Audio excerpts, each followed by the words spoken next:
I never thought I'd be starting over at 30. 3 years ago, my life was perfect, or at least that's how it felt with Mike by my side. He was everything I could have wanted, brilliant doctor by day, talented guitarist by night, and the kindest soul you could ever meet. We'd been together for 5 years, and I honestly thought we'd grow old together. Mike loved his motorcycle. I used to tease him about being a weekend warrior, trading his doctor's coat for leather jackets every chance he got. But that's what made him who he was, this perfect balance of responsibility and freedom. That morning was like any other. He kissed me goodbye, grabbed his helmet, and headed out for a quick ride before his hospital shift. He never made it to work. A car ran a red light, and just like that, my whole world collapsed. The first few months after the accident are still a blur. I threw myself into my programming work, taking on extra projects, just to keep my mind occupied. My sister Sarah, despite her usual judgmental attitude, actually helped me through those initial weeks. She'd bring her boys, Tommy and Jake, over to my place, and their presence somehow made things a little more bearable. For 3 years, I lived in this strange limbo, not really dating, not really living, just existing. My programming job kept me busy, and I made good money, enough to help Sarah with her bills since she's been raising the boys alone after her divorce. Last week, his old bandmates came over. We do this sometimes, get together, share memories, laugh about the good times. Dave, their lead singer, brought out Mike's old guitar. "Remember how he'd always say music was medicine for the soul?" Dave asked, strumming a few chords. That's when it hit me. I needed to do something permanent, something meaningful to honor Mike's memory. Not just for him, but for me too. A way to carry him with me always, while also marking the beginning of my journey forward. I've never been the type for tattoos. Truth be told, I used to be pretty conservative about body modifications. But somehow, the idea of getting Mike immortalized on my skin, a guy with a guitar on his shoulder, felt right. It felt like the perfect tribute to the man who taught me that life was meant to be lived boldly. The tattoo parlor was nothing like I expected. I'd always imagined some dark, sketchy place with neon signs and questionable hygiene, but this was more like a high-end art studio. The artist, Anna, made me feel completely at ease as she looked at the reference photos I'd brought of Mike with his guitar. For hours later, I couldn't stop staring at my arm. The detail was incredible: Mike's profile, his familiar stance with the guitar slung over his shoulder, even that slight smile he always had when he played. It hurt like hell, but it was worth every second. 2 weeks passed, and the tattoo healed beautifully. I decided it was time to visit Sarah and the boys. It was a typical Saturday afternoon when I pulled up to Sarah's house. I wore a light jacket with long sleeves. The moment I knocked, I heard Tommy and Jake thundering down the stairs. "Aunt Tasha," Tommy practically tackled me with a hug. At 12, he still hadn't outgrown his enthusiasm for family visits. Jake, trying to maintain his cool 15-year-old demeanor, hung back but couldn't hide his smile. "Hey, Aunt Tash." Sarah appeared behind them, looking genuinely happy to see me. Perfect timing, I just made lunch. The house was warm, and I shrugged off my jacket without thinking. I was wearing my favorite short-sleeved t-shirt underneath, and suddenly the room went quiet. Well, briefly quiet before Tommy's excited shout broke the silence. "No way, is that Uncle Mike?" He rushed over to examine my arm. "That's so cool. Look, Jake, it's got his guitar and everything."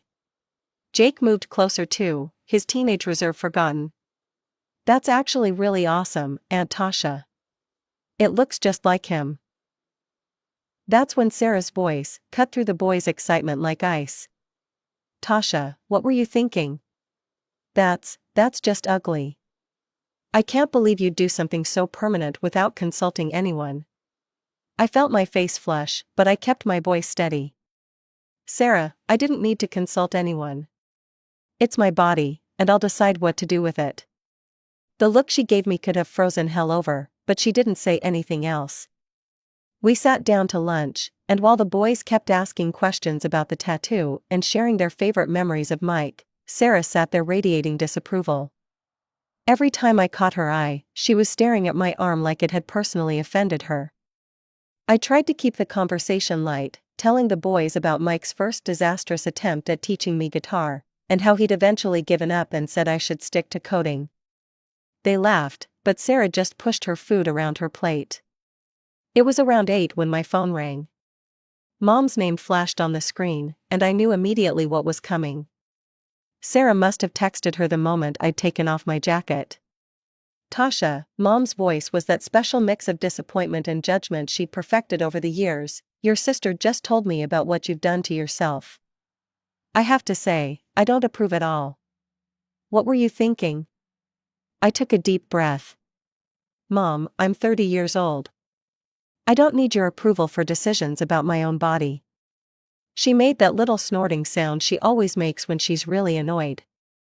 Then, without another word, she hung up. The weeks after the tattoo reveal flew by in a blur of code and deadlines.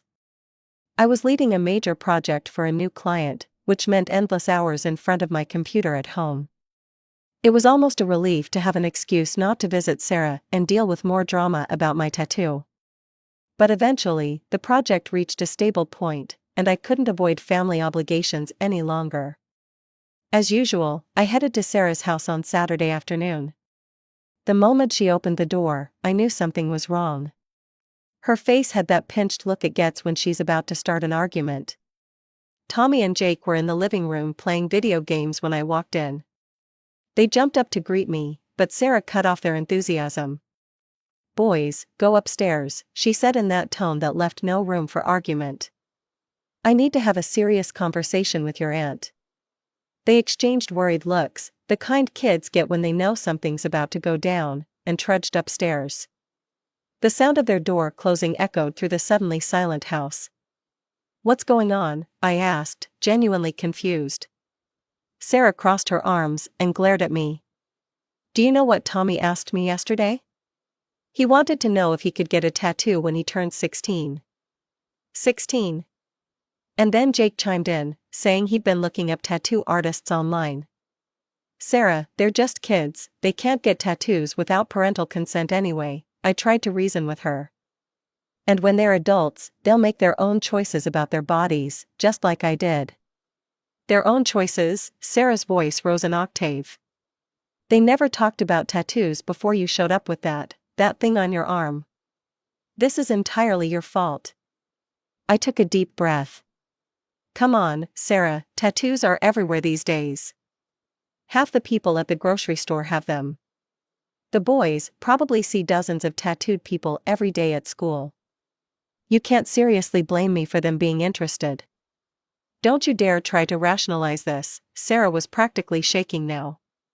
You have no idea what you've started. First, they'll want tattoos, then what's next?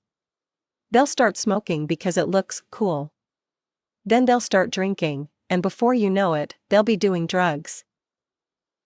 I stood there in Sarah's living room, feeling like I'd stepped into some alternate reality where getting a tattoo was equivalent to corrupting minors. Sarah, this is ridiculous, I said, trying to keep my voice steady. I've never smoked a cigarette in my life. I go to the gym 4 times a week. The wildest thing I drink is kombucha. You know all this. It doesn't matter, Sarah's face was red now. The fact is, you've changed. And I've been thinking about this a lot. She straightened her back, like she always does when she's about to say something she thinks makes her sound authoritative. I don't want you coming to my house anymore. You're a bad influence on my boys. I actually laughed, it was either that or cry. A bad influence? Because of a tattoo? Sarah, do you even hear yourself right now? Don't mock me, she snapped. I'm serious, I want you to leave, and I don't want you coming back. This is insane, I said, grabbing my purse. You're making a mountain out of a molehill, and you know it. Call me when you've come to your senses. I walked out of her house that day, feeling like I was in some sort of bizarre dream. How had a simple tattoo, a beautiful piece of art honoring Mike, turned into this family-destroying drama? At home, I tried to process what had happened. Sarah had always been the more traditional one between us, but this reaction seemed extreme even for her. Still, I figured she'd calm down eventually. She had to, right? So I kept sending her the monthly utility money like I always did. After all, her financial situation shouldn't suffer just because she was being ridiculous about my tattoo. But as days turned into weeks, something else started bothering me even more than Sarah's reaction. Tommy and Jake hadn't reached out to me at all. No texts, no calls, no silly memes they usually sent me. The boys who used to FaceTime me at least twice a week just disappeared. I tried texting them casual messages, "Hey, how's that science project going?" Or, "Did you beat that impossible level in your game yet?" But there was nothing but silence. It didn't take a genius to figure out that Sarah had probably forbidden them from contacting me. The thought of her using the kids as pawns in this ridiculous fight made my blood boil. 2 months crawled by. I threw myself into work, took on extra projects, anything to keep my mind off the situation. But as Thanksgiving approached, I couldn't ignore the family drama anymore. Usually, Mom would have called weeks ago to coordinate dishes and planning, but this year, silence. She probably just forgot, I told myself, even though Mom had never forgotten to invite me to Thanksgiving in my entire adult life. Things have been busy for everyone. So I did what I always did, bought thoughtful gifts for everyone, including Sarah and the boys. I got Tommy the new gaming console he'd been begging for, and Jake the expensive art supplies he needed for his portfolio. I even got Sarah that fancy coffee maker she'd been eyeing but couldn't justify buying for herself. Loading up my car with the gifts, I tried to stay positive. Surely they wouldn't let a tattoo ruin Thanksgiving? This was our family's biggest holiday, the one time of year when we all came together no matter what. Even 3 years ago, right after Mike's death when I could barely function, I'd still made it to Thanksgiving dinner. I pulled up to my parents' house, the trunk full of carefully wrapped gifts. The familiar sight of Mom's Thanksgiving decorations, the same ceramic turkey she'd had since I was a kid, the autumn wreaths, the pumpkins on the porch, made me smile. But that smile faded when I opened the front door. The scene I walked into felt wrong immediately.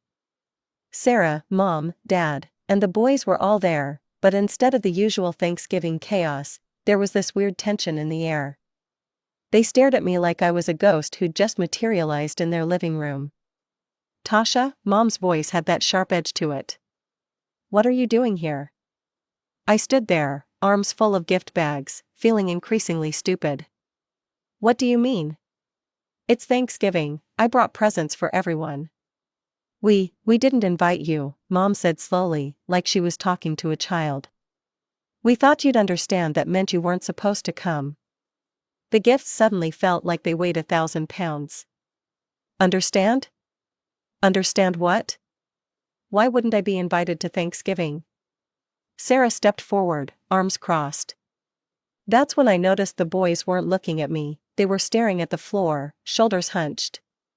"Because," Sarah said, "we don't need you showing off that tattoo and filling my children's heads with more inappropriate ideas about acceptable behavior."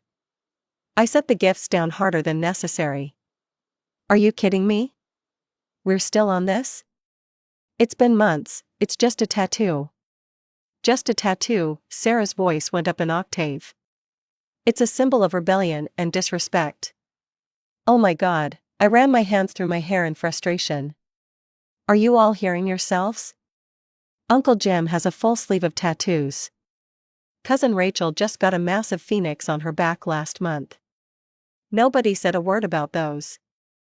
Dad shifted uncomfortably in his armchair, but Mom jumped right in. "That's different, Tasha, you should have consulted us first. You know how we feel about these things." I felt like I was losing my mind. "Consulted you? I'm 30 years old.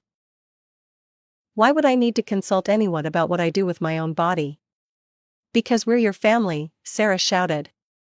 "Because we have values. Because actions have consequences. The only consequences here are the ones you're creating." I could feel tears of frustration building up.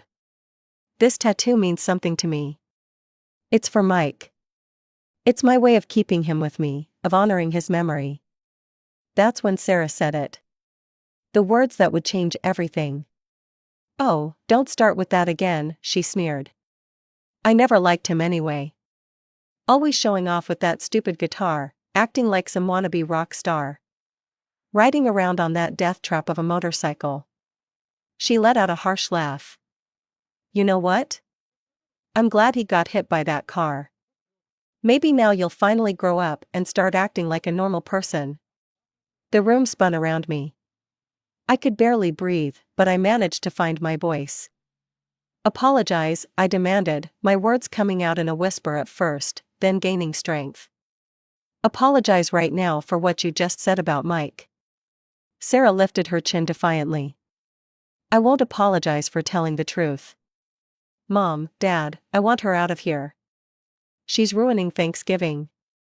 I looked at my parents, waiting for them to say something, to defend me, to scold Sarah for her cruel words about Mike. Instead, Mom stood up, smoothing her skirt with trembling hands. "Tasha, I think you should go," she said quietly. I stared at them all, my father avoiding eye contact, my mother's lips pressed into a thin line, Sarah's triumphant expression, and my nephew's confused faces. Without a word, I picked up all the gift bags I'd brought and walked out. The drive to the local homeless shelter was a blur. I barely remember handing over the gifts to the surprised volunteer at the door. "These are all new," I explained mechanically. "The gaming console, the art supplies, the coffee maker, everything's unopened." Back home, I sat in my dark living room for hours, thinking about everything. The monthly utility payments I'd been making for Sarah since her divorce. The Christmas traditions we'd started, last year's trip to Hawaii, still fresh in my memory. Tommy's excitement when he saw the ocean for the first time, Jake's endless photos of the sunset, Sarah actually relaxing for once. I'd already booked the Europe trip for this year, planning to surprise them with it on Christmas morning. But it wasn't just the trips. There were the regular shopping sprees for the boys' school clothes, the extra tutoring I paid for when Jake struggled with math, the summer camp fees, the monthly utility bills that mysteriously got paid even when Sarah was between jobs. And the college funds, 2 years of careful saving, making sure my nephews would have options when they graduated high school. I thought about Mike then, about what he would say if he could see all this. He'd probably make some joke about karma, then get serious and remind me that love shouldn't be a one-way street. Opening my laptop, I felt strangely calm. The email to Sarah practically wrote itself. "Sarah, I've had time to think about what happened today, and I've made some decisions that I want to communicate clearly. I will no longer be sending monthly payments for your utilities. Since you feel I'm such a negative influence, I'm sure you wouldn't want to rely on my money. The Europe trip I planned for Christmas is cancelled, at least for you and the boys. I'll be going alone. For the past 2 years, I've been setting aside money for Tommy and Jake's college education. Given your concern about my influence on them, I'll be closing these accounts and investing the money elsewhere. I hope you'll explain to the boys why they won't be getting their Christmas surprises this year. Feel free to tell them it's because their aunt's tattoo makes her an unfit influence on their lives. Tasha." I hit send and immediately turned off my phone. My hands were shaking, but my mind was clear. For the first time since Mike died, I felt like I was standing up for myself, really standing up for myself. The next morning, I stared at my phone for a long moment before turning it on. The notifications started flooding in immediately. 37 missed calls. 63 text messages. 22 voicemails. The first message I opened was from Sarah. "How dare you do this to my children? You have no right to punish them because you're mad at me. Call me back immediately." Then came Mom's texts. "Tasha, this is completely selfish behavior. We raised you better than this. You're letting a tattoo destroy this family." Dad's message was shorter but equally guilt-laden. "Your sister needs that money, think about the boys." I scrolled through message after message, each one demanding responses, explanations, apologies. But none of them, not a single one, acknowledged Sarah's cruel words about Mike or apologized for how they'd treated me at Thanksgiving. Around 2 in the afternoon, aggressive knocking startled me from my work. I'd been trying to lose myself in coding, but the sound of Sarah's voice through the door shattered my concentration. Tasha, open this door right now, Sarah's voice carried through the apartment. We need to have a serious conversation. I heard Mom chiming in, sweetheart, please, let's talk about this like adults. I don't want to talk to any of you, I called back, my voice steadier than I felt. Please leave. You're being malicious, Sarah's voice cracked with tears. You're being vindictive, think about Tommy and Jake. Instead of responding, I put on my noise-canceling headphones and retreated to my home office, leaving them to their dramatics in the hallway. Eventually, their voices faded away. The next 2 weeks were like psychological warfare. Every day brought new attempts to break down my resolve. My phone became a battlefield of guilt trips and manipulation. Aunt Linda called, honey, family is everything, you can't throw it away over something so silly. Cousin Mark texted, come on, Tash, just apologize and make this right. Family has to stick together.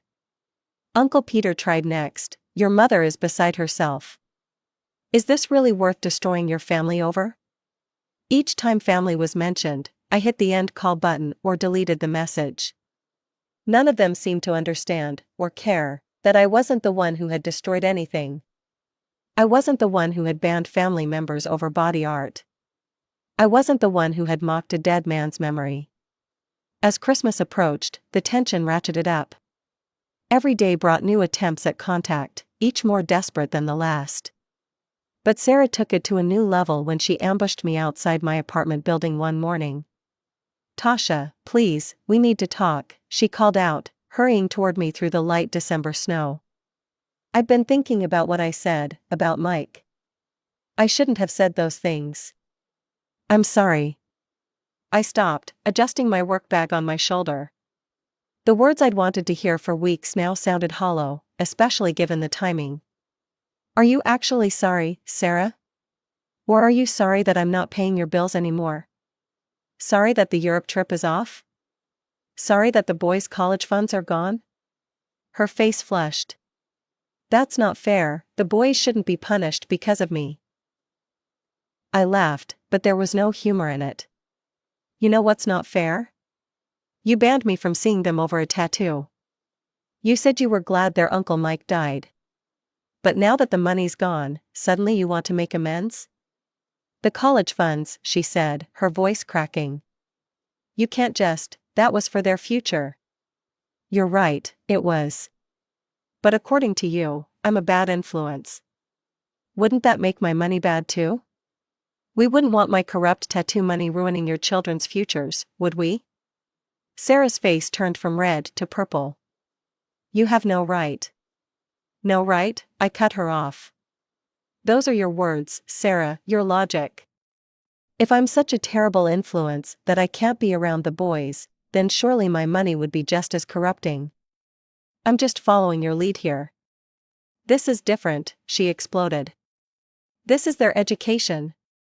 No, this is the consequence of your choices. You can't have it both ways, either I'm a bad influence and everything associated with me is harmful, or I'm their aunt who loves them and wants to help. Pick one. I turned and walked into my building, stopping at the front desk. Jerry, I said to the concierge who'd watched over our building for the past decade, my sister and parents are no longer welcome here. Please don't let them up to my floor. Christmas came, and for the first time in my life, I spent it alone, well, not exactly alone. I spent it in Paris, then Rome, then Barcelona. I posted no pictures on social media, but through the family grapevine, I heard all about Sarah and my parents lamenting to anyone who would listen about their selfish daughter who abandoned her family over just a tattoo. But as I stood on a bridge in Venice, watching the sunset paint the canals in shades of gold and pink, I realized something. This wasn't about the tattoo anymore. Maybe it never had been. This was about control, about family dynamics that had been toxic long before I got that image of Mike inked on my arm. The day I returned from Europe, I did something I should have done 3 years ago. I made an appointment with a therapist. Dr. Martinez's office was warm and inviting, nothing like the sterile stereotype I'd imagined. Tell me why you're here, she said, her voice gentle but professional. I touched my tattoo absently. I need to work through some things. Family stuff, mainly. And I need to figure out how to let go of someone I lost while still keeping his memory alive. She nodded, waiting for me to continue. I loved Mike, still love him, I guess. But I know he wouldn't want me living in the past. He always said life was meant to be lived boldly, and for the first time since his death, I feel like I'm actually doing that. Standing up for myself, making choices for me, not just going along with what everyone else wants. Looking down at the tattoo on my arm, the image of Mike with his guitar that had somehow sparked this whole transformation, I realized something important. This wasn't just a memorial to Mike anymore. It had become a symbol of my own strength, my ability to stand up for myself, my willingness to live life on my own terms. The Mike in the tattoo seemed to smile back at me, guitar forever slung over his shoulder, eternally caught in that moment of joy doing what he loved. He'd always live in my heart, but maybe now it was time to see what other joy life had in store for me.